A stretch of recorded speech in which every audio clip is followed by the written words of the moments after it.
चर्चा करने के लिए हमारे साथ प्रकाश दीवान जुड़ गए हैं। उनसे बात करते हैं। Prakash ji, good afternoon.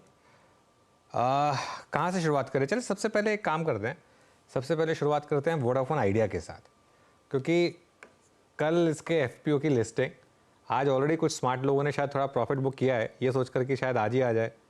थोड़ा रिस्की होती है वो स्ट्रैटेजी, लेकिन आपका क्या व्यू रहेगा अब इस एफपीओ पर और इसकी लिस्टिंग के बाद वोडाफोन आइडिया पर?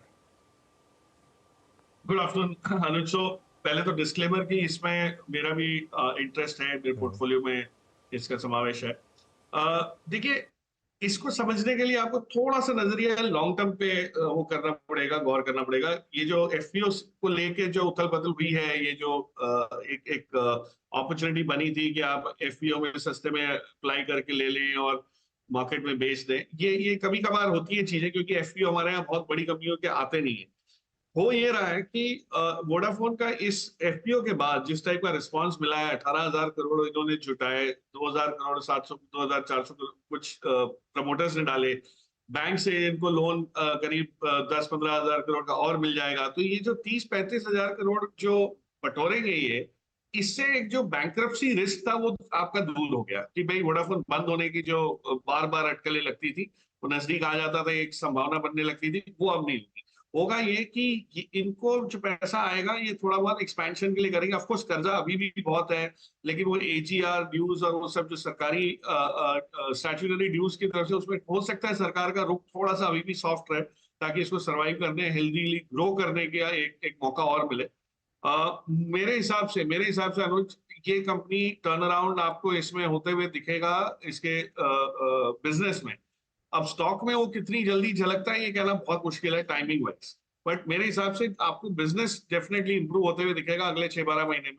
और उस लिहाज से इतनी बड़ी सेटअप वाली कंपनी को इतनी जल्दी आप उसकी जो वैल्यूएशन अगर देखें, तो कुछ लोगों ने ₹2, ₹4, ₹7 की वैल्यूएशन के अनुमान भी लगाए थे। वो इस लिहाज से लगाए थे कि ये आगे चल के कुछ नहीं कर पाएगा, लेकिन इसके बाद एक उम्मीद बनी है कि बिजनेस वापस से इंप्रूव होगा। कुछ सर्कल्स में फोकस करेंगे, they will not try to be pan India, ये जियो या भारती से compete नहीं करेंगे। और सबसे इंपॉर्टेंट चीज, इलेक्शन के आउटकम के बाद, नतीजों के बाद हो सकता है कि एक टैरिफ हाइक अनाउंस हो जाए। अब वो टैरिफ हाइक अनाउंस होगी तो आप सोच सकते हैं कि इसके लिए, इस कंपनी के लिए बहुत एक लाइफ सेविंग ट्रिगर है वो, क्योंकि रेवेन्यू आपकी बिल्डअप होने लगेगी। जहां इन्होंने अभी भी 4G के क्लाइंट्स को मेंटेन किया हुआ है, सब्सक्राइबर्स को मेंटेन किया हुआ है, उससे इनको आमदनी आने शुरू हो जाएगी। और फिर देखी जाएगी 5G का एक्सपेंशन कैसे होता है। बट आई थिंक एक एक बैंक्रप्सी का रिस्क निकल जाने से, दूर हो जाने की वजह से सिचुएशन थोड़ी सी बदल गई है। और जो पार्टिसिपेशन आया है उससे ये लग रहा है कि इनको लोगों का भी ये मानना है, इंस्टीट्यूशंस का, कि आगे चल के बैलेंस शीट हेल्थ की वजह से ये पीएनएल में भी कहीं ना कहीं झलकना शुरू हो जाएगा improvement. So I believe there is a possibility कि ये आपको थोड़ा सा आउट परफॉर्म करके दिखा सकते। ओके, चलिए ये तो बात हो गई वोडाफोन आइडिया की। अब इस ग्रुप में जो बाकी स्टॉक्स फाइनली चलना शुरू हुए हैं, खैर अल्ट्राटेक तो शुरू से ठीक ठाक चल रहा था, लेकिन बाकी एबी फैशन, एबी कैपिटल और बाकी के ग्रुप स्टॉक्स, हिंडाल्को, ग्रासिम, यहाँ पर क्या व्यू बन रहा है? सो आई थिंक एक एक रिस्क टेकिंग एबिलिटी जो है इस ग्रुप की, वो जाहिर हो रही है। इन्होंने इंडाल्को को लेते हैं हम फॉर एग्जांपल, आज एक बहुत न्यूज में है, नॉन फेरस मेटल्स में जो तेजी दिख रही है ग्लोबली, वो सप्लाई कम है, डिमांड आपकी बढ़ती जा रही है, चाहे वो कॉपर की हो, एल्यूमिनियम की हो। तो हिंडाल्को के नतीजे जब आए थे तो ये ₹500 के करीब जब शेयर गिर गया था, इस उससे कि इनको नोवेलिस, ये जो यूएस के बिजनेस में बहुत लागत लगनी थी, उसका इन्होंने ऐलान किया और लोग घबरा गए कि इतना पैसा ये अगर वहां लगा देंगे तो बैलेंस शीट वापस स्ट्रेच हो जाएगी। लेकिन ऐसा कुछ हुआ नहीं, और वो भी पॉजिटिवली उसको समझ आई लोगों को कि ये पॉजिटिव होगा, क्योंकि डिमांड सिनेरियो ऐसा है। ये अगर एक्सपेंशन कर रहे हैं, देखिए मारवाड़ी ग्रुप है, पैसा वो सोच समझ के लगाते हैं, चाहे वो वोडाफोन में हो, चाहे वो अल्ट्राटेक में हो, चाहे वो हिंडाल्को में हो, बहुत जल्दबाजी कभी भी नहीं होती। और ये बहुत ही समझा और सुलझा हुआ ग्रुप है, तो उनका कैपिटल एलोकेशन कभी भी संदेहजनक रहा भी नहीं है। But my sense is Hindalco जैसे बिजनेसेस में टर्न अराउंड आपको जो दिख रहा है, जो इंप्रूवमेंट दिख रहा है, ये थोड़ा सा लंबा चल सकता है। अल्ट्राटेक डेफिनेटली बहुत अच्छा है, लेकिन अनुज महंगा हो गया। आपको तो पता है अल्ट्राटेक में 4,000 के भाव से 2 साल 2.5 साल पहले से बोल रहा हूँ कि ये ग्लोबल लीडर, नेशनल लीडर है, कैपेसिटीज इसकी अच्छी है, एफिशिएंसी बहुत है। लेकिन अब थोड़ा सा वैल्यूएशन इस सारी सेक्टर का जो है वो मेरे हिसाब से स्ट्रेच होता जा रहा है।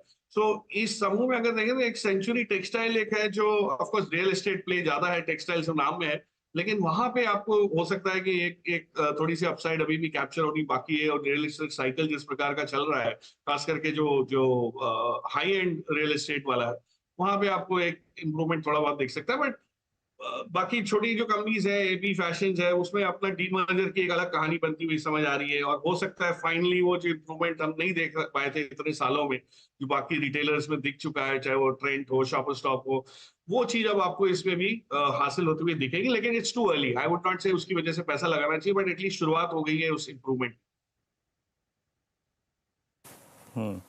प्रकाश सर नमस्कार, वीरेंद्र बोल रहा हूँ। कोई केमिकल स्टॉक लिया या फिर क्लाइंट्स को सजेस्ट किया आपने इस वक्त?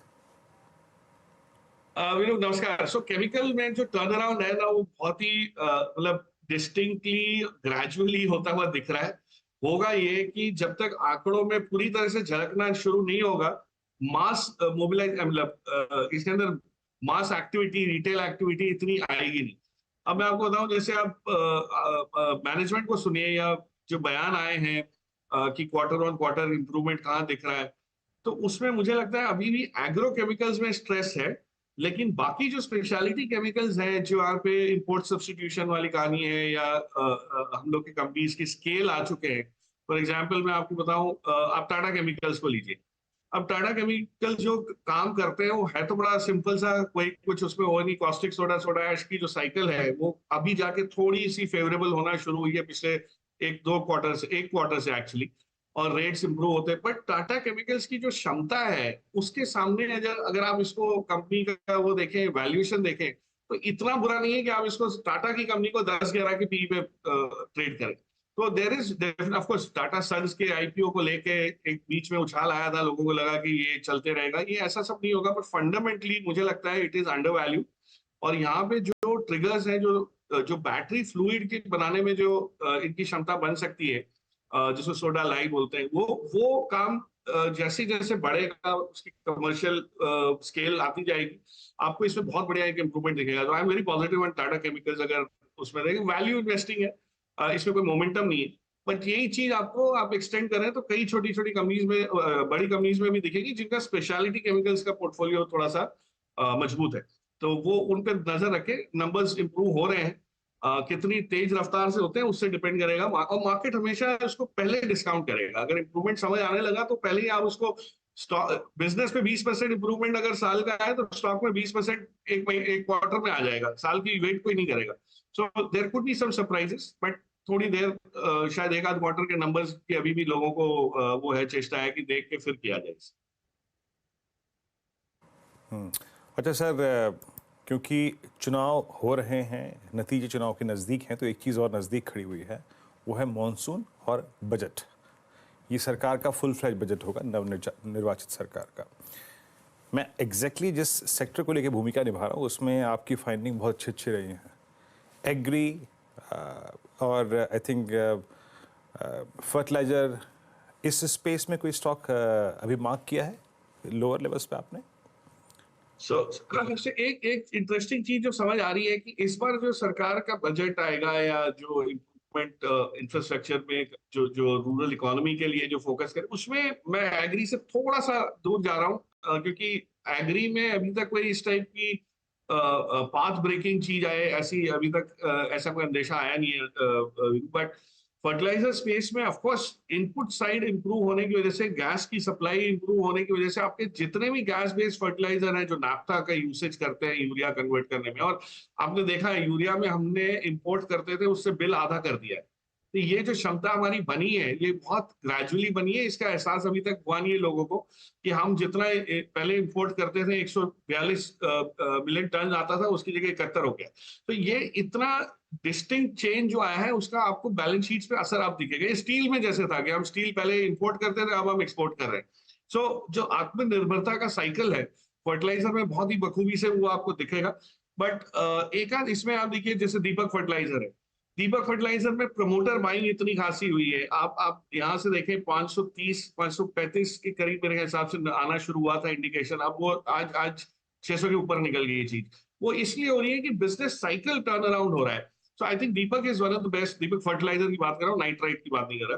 तो एक इसको आप देखें। दूसरा, जो बजट को लेके या इलेक्शन के बाद सरकार का जो नया जो नई नीति आएंगी और उसमें से अगर कुछ लेना है तो गैस इंफ्रास्ट्रक्चर पे देखिए Veeru, I think gas will surprise the market. मैं कई टाइम से बोलते आ रहा हूँ कि gas authority of India, Petronet, LNG, इस टाइप की कंपनीज हैं। अब आपको सिटी गैस डिस्ट्रीब्यूशन के इंफ्रास्ट्रक्चर प्रोवाइड करने वालों में आपको बहुत बढ़िया मूवमेंट्स दिखेंगी।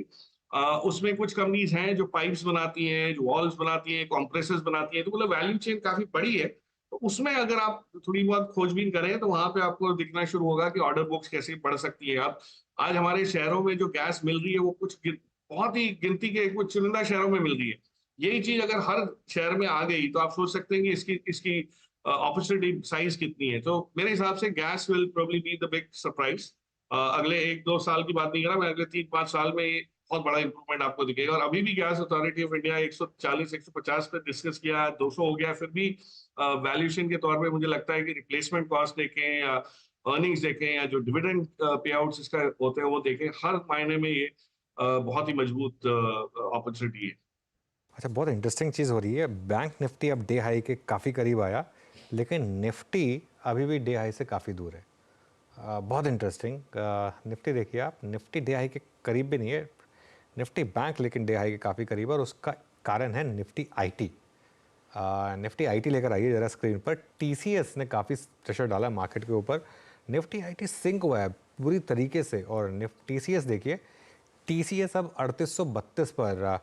प्रकाश, ऐसा क्या हुआ टीसीएस में? नंबर्स ठीक ठाक थे, कुछ ख़राब नहीं थे, और ऐसा भी नहीं था कि स्टॉक में पहले से कोई प्री पोजिशनिंग हो गई थी, बल्कि प्रमोटर्स ने थोड़ा बेचा था तो उल्टा और थोड़ा सा डाउन ही था, लेकिन रिकवरी नहीं हो रहा है टीसीएस, ऐसा क्यों? हेलो, इंटरेस्टिंग जी, क्या हो रहा है? देखिए, टीसीएस में तो इनफैक्ट मार्जिन इंप्रूव है। 23.6 की करीब, 25.6 की जगह 26 या कुछ इस टाइप के 60 बेसिस पॉइंट का इंप्रूवमेंट भी मुझे याद है था।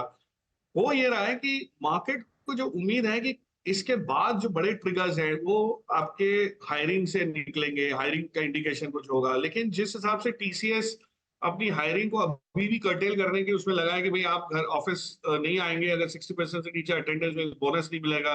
तो इस वो क्या रहा है कि ये जो ट्रांजिशन है वर्क फ्रॉम होम से वापस ऑफिस में लाके काम करना, यूटिलाइजेशन बढ़ाना, बेंच की स्ट्रेंथ को एफिशिएंटली यूज करना, ये सब चीजों में अभी भी मार्केट को ये कन्विक्शन नहीं आ रहा कि ग्रोथ आ पाएगा। Growth in the sense margin या रेवेन्यू तो आ जाएगा, आपका रेवेन्यू आ जाएगा, लेकिन प्रॉफिटेबिलिटी ग्रोथ नहीं होगी। यही चीज इन्फोसिस के नंबर्स में आई, में प्रॉफिटेबल ही नहीं हो रहा है। सो मुझे ये लग रहा है कि जब तक कि global IT spending scenario change नहीं होता, इन सारी कंपनीज पे दबाव रहेगा। जो बहुत नीश एरियाज हैं, चाहे वो साइंट हो गया या परसिस्टेंट हो गया, या इस टाइप की कंपनीज में आपको फिर भी थोड़ी बहुत एक एक्साइटमेंट दिखेगी कि वो एक नीश एरिया में है, वो अपना काम अच्छी तरह करके प्राइसिंग पावर मेंटेन कर पा रहे हैं। लेकिन बड़ी कंपनीज के लिए बहुत मुश्किल लग रहा है कि ये नए कॉन्ट्रैक्ट्स तो आ रहे हैं लेकिन प्रॉफिटेबल नहीं हो रहे। So I think that is what the concern is. जब तक ये कंसर्न एड्रेस नहीं होता, और बाय रोटेशन अगर आप देखें तो I think banks are still under playing.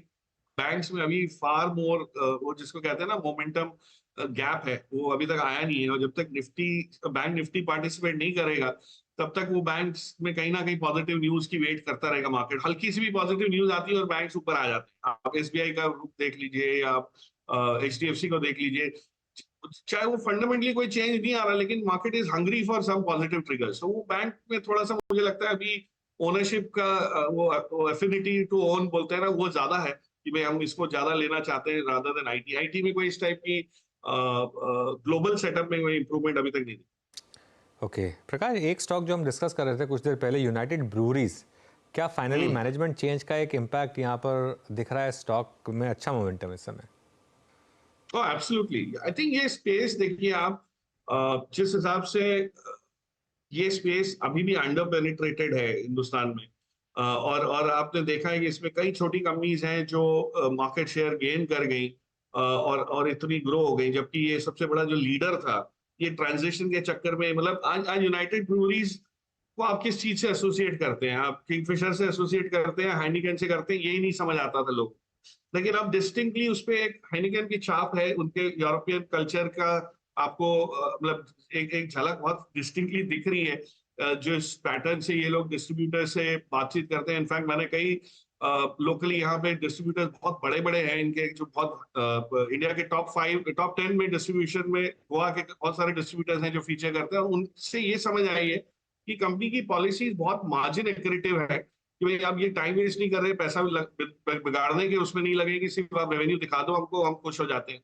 अब इनको प्रॉफिटेबल बिजनेस देखना है, हाई मार्जिन बिजनेसेस में ये पार्टिसिपेट कर रहे हैं, वैल्यू एडेड प्रोडक्ट्स में कर रहे हैं। सो ये सारा इंप्रूवमेंट को टाइम लगा, लेकिन आई थिंक जो यूनाइटेड स्पिरिट्स में हुआ है अनुज, जो 700 से 1100 1150 की जो पूछ हुई है, यही चीज आपको यूबीएल में भी मुझे लगता है दिखेगी। यहाँ से अच्छी खासी 30-35% की एक अपसाइड जो है, ऑफकोर्स सीजनली भी बहुत अच्छे क्वार्टर्स रहते हैं, जैन फेब मार्च अच्छा है, अप्रैल में जून भी अच्छा रहता है, तो ये 2 क्वार्टर्स के नंबर्स भी अच्छे रहेंगे, लेकिन structurally I think it is shifting gears जिसको कहते हैं, और उस लिहाज से यहाँ से अच्छी खासी 25-30% की अपसाइड अभी भी बन जाती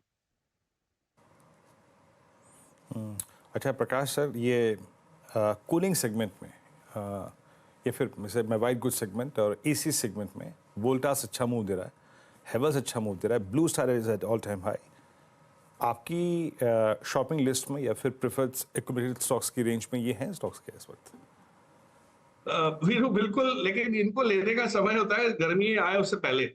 गर्मी में होता ये है कि आंकड़े अच्छे आने लगते हैं, मार्केट शेयर की आपको एक बहुत क्लियर छवि सामने आने लगती है, तब तक तो प्राइसेस ऑलरेडी रिएक्ट कर चुके होते हैं। तो आई थिंक थोड़ा सा वैल्यूएशन स्ट्रेच वहां पे आपको दिखेगा। अब इसका नेक्स्ट साइकिल है जब ये सेल्स थोड़े से स्लो होंगे, और कोई ऐसी न्यूज आई कि तो कहीं ना कहीं कुछ धीमा पड़ना शुरू हुआ है, और हो सकता है उसको 2 क्वार्टर की वेट करनी पड़े आपको, उसके बाद मिलेंगे।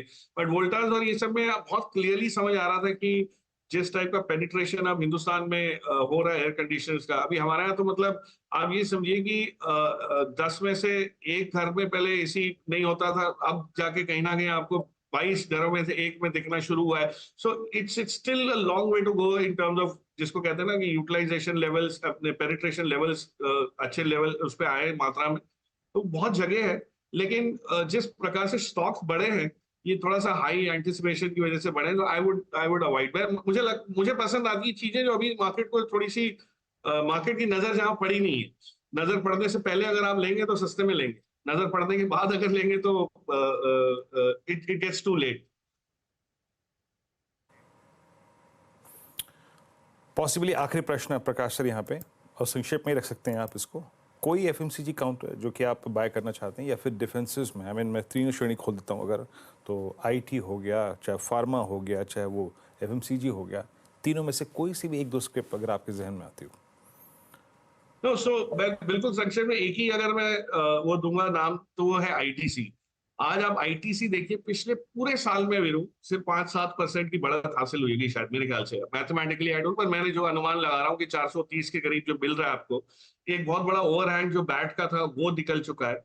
इनके पास ऐसे प्रोडक्ट्स हैं जो बहुत एफएमसीजी में तो है ही है, और बाकी बिजनेसेस जो हैं वो सारे अभी अंडर वैल्यूड है, चाहे होटल्स हो, पेपर हो। तो आई थिंक कहीं ना कहीं एक रीसेट जब आएगा, और जब ईटीएफ का पैसा वापस आना शुरू होगा, एक्टिव फंड्स का वापस होगा, हो सकता है इलेक्शन के आउटकम के बाद हो, तब ये सारी कंपनीज में बहुत तेज रफ्तार आएगी, जो जो जो हैवी वेट्स भी हैं और फंडामेंटली बहुत अच्छी चीज ऑफर कर रहे हैं। आई थिंक आईटीसी का भाव 500 रुपए एंड ऑफ दिस ईयर तक मैं सोचता हूँ हो सकता है, विच इज फॉर मी 20-22% की अपसाइड जो है इज क्वाइट कंफर्टेबल। तो ये इस टाइप की चीज में ज्यादा वो है, वैल्यू है, रादर देन जो मोमेंटम में आज चीजें पड़ी। ओके, चलिए बहुत बहुत शुक्रिया प्रकाश, आज हमारे साथ जुड़ने के लिए और हमसे बात करने के लिए। मैं थैंक यू। चलिए कल की तैयारी करेंगे, अब पहले डीलिंग